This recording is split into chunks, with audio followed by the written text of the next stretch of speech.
Hey everybody, TacticAngel back on the PlayStation 5 for another ship review in World of Warships. Today we'll be taking a look at the Enterprise, the Tier 7 US Navy aircraft carrier. For this review we'll start out with some analysis, look over the stats, and then jump into some gameplay. If you like to jump around, there are some time codes in the description to help you out. You'll also find a link to a video on the history of the Enterprise there, where I say lots of nice things about it for almost a half an hour, which will probably not be your experience watching this video. What do I mean?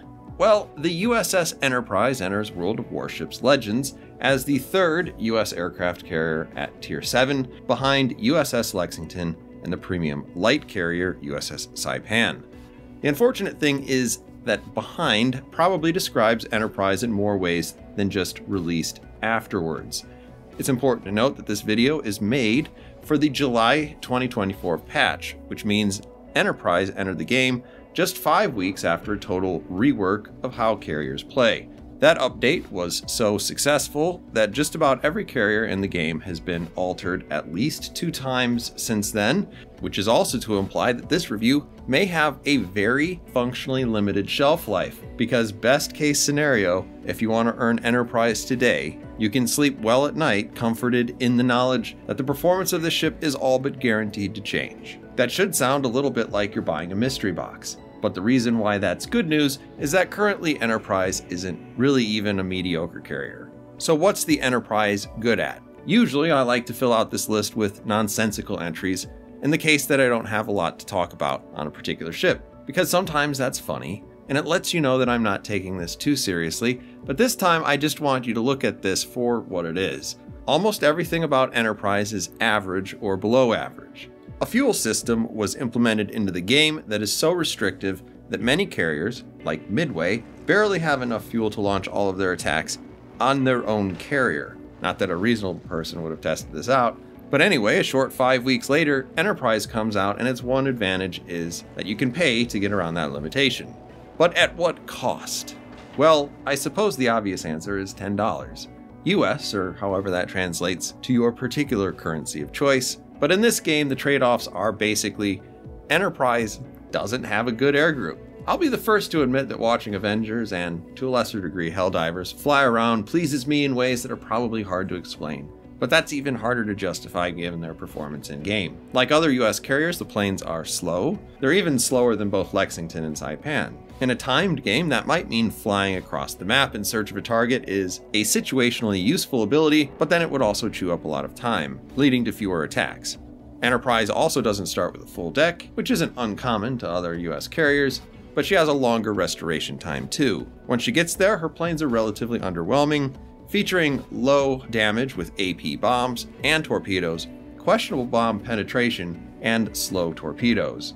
Whatever other weaknesses Enterprise has, it's an aircraft carrier.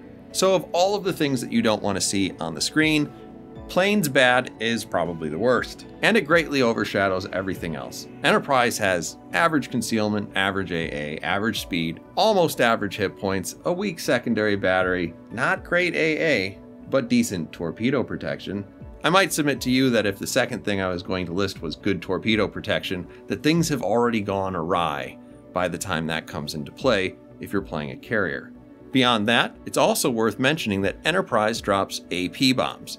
This is probably rightly listed as neither a pro nor a con, and those familiar with the gameplay of August von Parzival and Graf Zeppelin know this all too well. AP bombs can be devastating to some battleships and cruisers, but they're next to worthless against destroyers since the bomb is going to fall straight through the ship. August von Parzival deals with this handicap by having the fastest torpedoes among Tier 7 carriers, making dealing with destroyers pretty doable, and some might even say fairly easy. Graf Zeppelin doesn't quite have this advantage, but her torpedoes are still 20% faster than Enterprise. Frankly, in a lot of ways, Enterprise is just a poor man's August von Parzival, but you can't even say that because you have to pay for the pleasure of playing her. Parzival is free.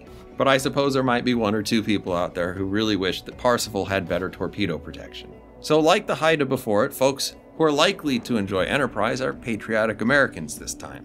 Ship collectors and people who believe that someday this ship will get balanced into decent or a favorable position. And proof of this is that I wrote this whole stupid script before they buffed it on Monday. And all of the things that I've said are still true. They're just slightly less true. Maybe it'll happen again. Let's talk about stats. So everything you're going to see on screen is as of the update day, because that's when I took the screenshots. It's not really my fault what the condition of the ship is when it came out. Starting out with 51,400 hit points, the Enterprise is a bit below average in terms of her survivability. With 13 to 102 millimeters of armor, that isn't going to serve the ship particularly well either. Though there are some potential benefits here, the 13 millimeter superstructure will have some fringe advantages against a vanishingly small number of shells that can either bounce or shatter off of those surfaces.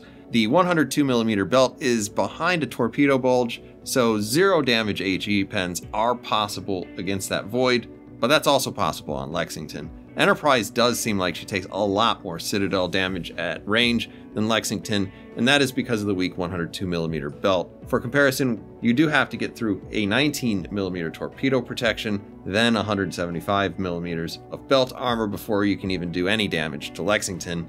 And even though you have a larger Citadel that extends above the waterline on that carrier, those battlecruiser routes are showing.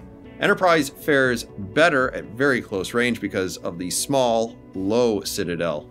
But when you get spotted for a second and someone takes a shot at you from 15 or 20 kilometers, it does seem to hurt a lot more.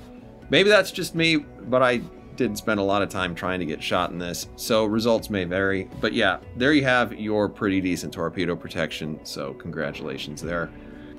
The offensive capacity of Enterprise is similarly not well situated for a carrier. She features Avengers and Helldivers, with Avengers being the torpedo bombers for the ship. The 2600 HP they come with is good on a per plane basis, but you start with just 14 of them on deck and they suffer from an anemic regeneration rate. What torpedoes they drop travel at just 40 knots, and it is occasionally hilarious to be on the receiving end of these, and have a below average range. Your dive bombers aren't that much better, and for better or worse, feature AP bombs. Now the good part about this is that there are ships that you can Citadel. The bad part about this is that with the low AP penetration, there are ships that will totally deny you. Among those are the really heavy battleships like Vladivostok, and think things with similar levels of armor as that. The good news is with bad AP penetration, you're more likely to Citadel cruisers, and if you can hit the things, it does seem to be a little bit less easy to overpen cruisers than in German dive bombers. That said, her AP damage does lag behind August von Parzival and Graf Zeppelin. The keen-eyed among you, though, will notice that a couple of these numbers have changed. And while that situates the Enterprise in a slightly better position, she still has the lowest HP air group of anything that isn't Soviet, and doesn't doesn't drop all of its bombs or torpedoes at once. So, you know, the lowest among carriers that actually have to fly through flak and survive AA. So is it better than what you see on screen? Yes. How much? It's about 2 planes per match, so I'd say that's kind of small. Enterprise artillery is not so great, though this is a stat that hopefully is never used. If you do need to use it though, the 5 km range is pretty standard, but that does beat out the Lexington by 500 meters. Your 8 127 meter guns aren't going to really set the world on fire, and it sets you halfway between the completely unarmed Saipan and Lexington in damage potential. Depending on how you want to look at it, that either makes you the worst secondary battery or the second worst behind the one ship that doesn't have any. Fortunately, a lot of the extra 5-inch guns that are on Lexington are dual purpose mounts, so with the Enterprise not having them, it ends up having some pretty modest AA. The 72 rating here is a bit below average. Of course, the 429 combined damage is above average, but most of that is close and medium range AA, so it's not going to really defeat many planes before you get hit, even if it ought to do a pretty decent job making sure fewer of those planes survive to get back to their ship. That's a little bit less reassuring if you're being hit by a hybrid or a Dutch cruiser though. Looking at maneuverability, you're unlikely to spend a lot of time steering this ship yourself, but let me say all of the maneuverability characteristics are as close to the statistical average that you can find for pretty much every one of these. The speed and turning circle are just about the mean, and the 13.1 seconds is pretty quick, but since all carriers have between 13 and 16 seconds at this tier, it's not really going to stand out. And more or less the same thing can be said for the visibility of Enterprise. By sea it's average, by air 100 meters more visible than average. It's not going to do much for you, but it won't hurt you either. And with all that out of the way, we'll jump into some gameplay. We're going to be on Crash Zone. We're going to get you guys in and out of here inside at 26 minutes, which would make this the first time that the history of the ship took longer to explain than the actual ship itself. In that case, we'll go ahead and put our commander up on the screen. Not much to say here. You don't have a lot of choices unless you're playing with a pay-to-win commander. So what we're doing is focusing here a little bit more on dive bombing than on torpedoes. There is a pretty strong argument for anything you can do to make these torpedoes faster might be a good idea, because they're pretty easy to ape if you're a destroyer trying to drive away from these things. Just think of how many destroyers can reach near or greater than 40 knots, and figure dropping from behind really doesn't work then.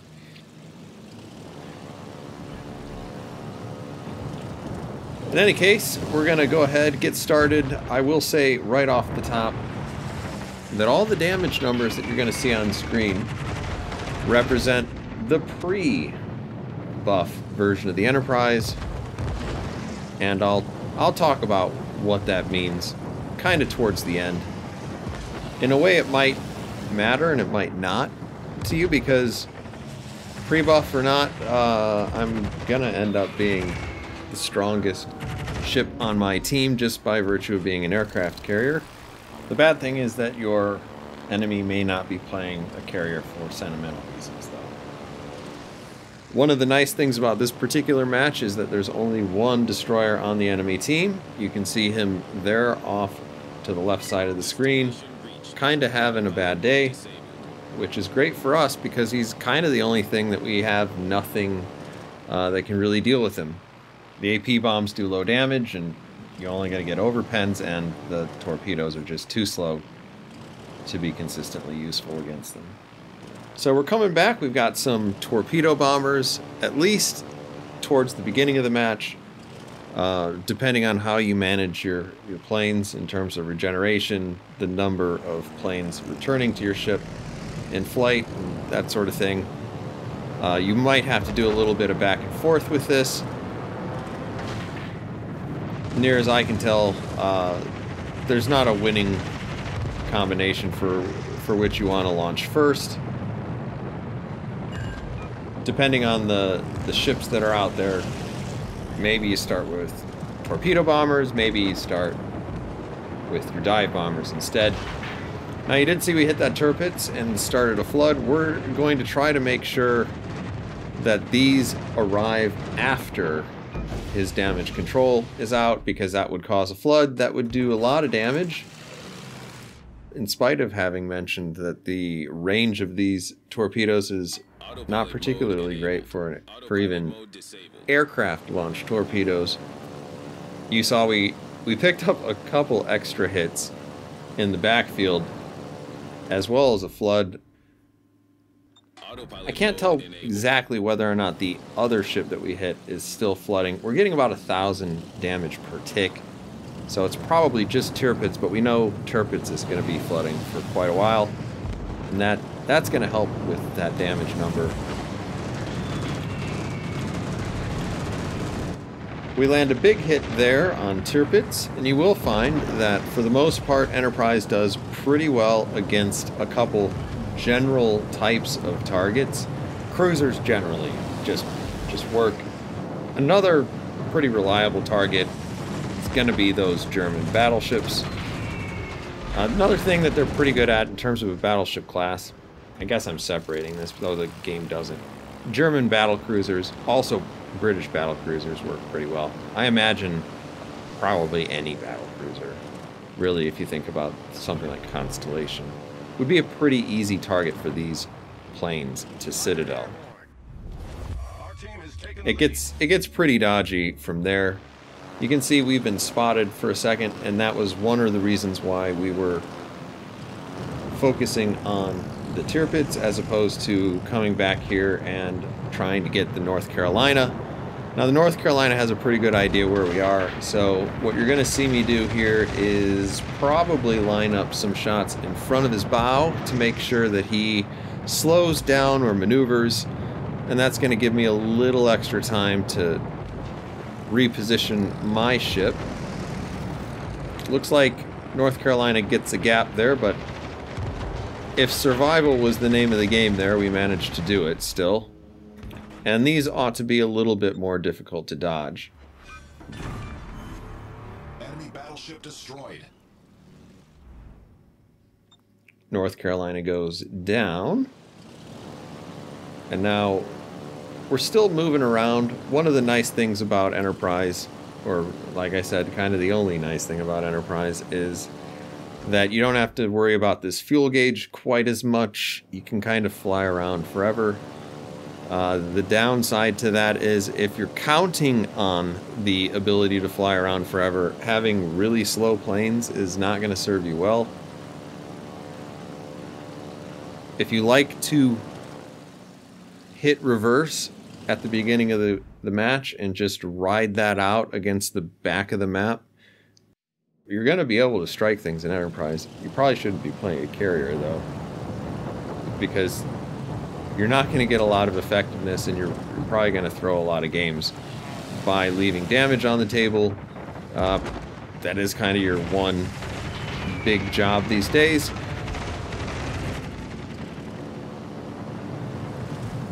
Now you will see, as I'm aiming, that was actually a relatively well lined up shot. I put the reticle outside based on how he was turning because he's going to have some drift. This is really an art more than a science. And there we get 3 overpens, which is actually kind of surprising. Autopilot mode disabled. Autopilot mode enabled.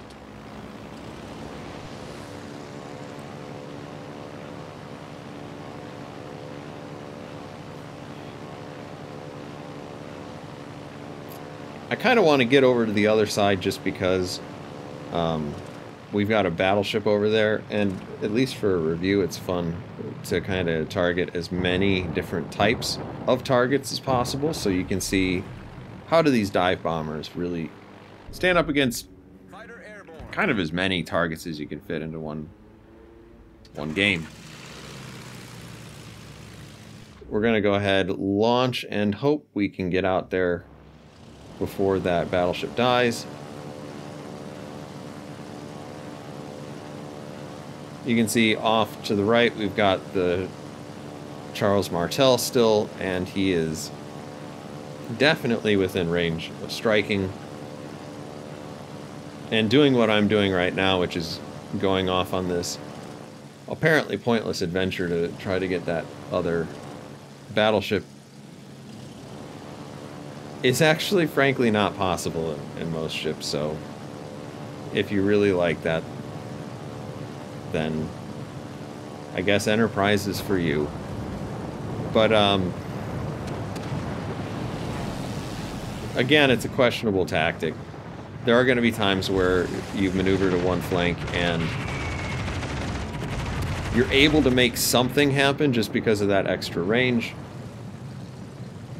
But really that's just because you're paying to avoid that artificial cap. This guy's going to maneuver more inside, so I should drop some bombs to the left of his ship, hoping that he maneuvers into them. He does. We get 1 pen and 2 overpens for a grand total of 520 damage.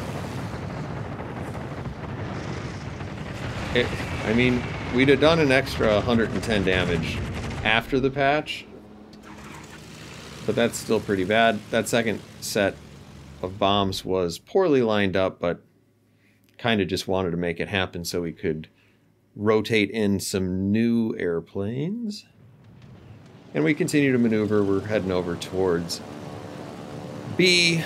Just because we're an aircraft carrier doesn't mean that we can't play the cap game. We're not exactly super slow.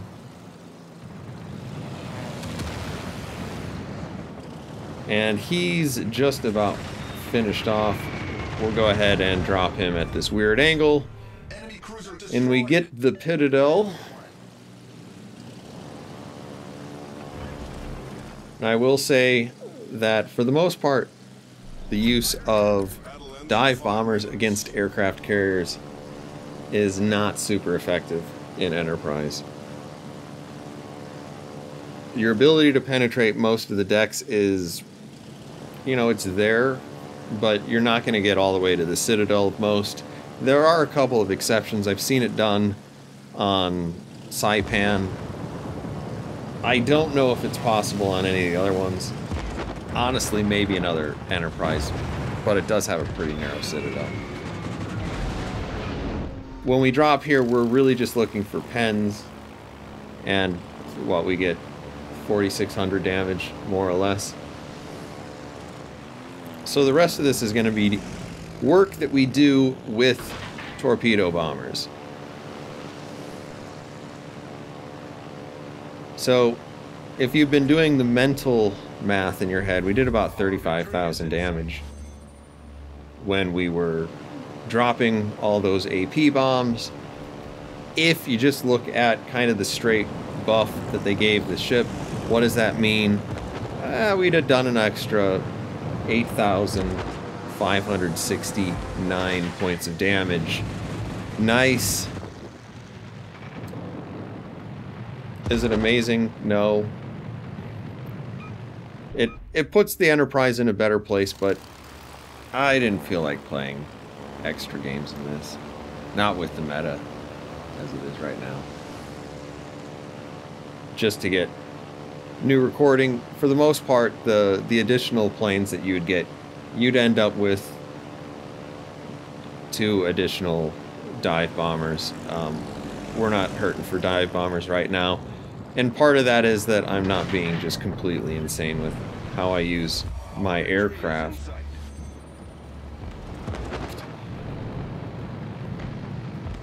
You saw I did not pre-drop there. We dropped kind of outside of the cap. And we're going to come back after using our evasive maneuvers. We're going to drop. And we kind of cross-drop them on our own.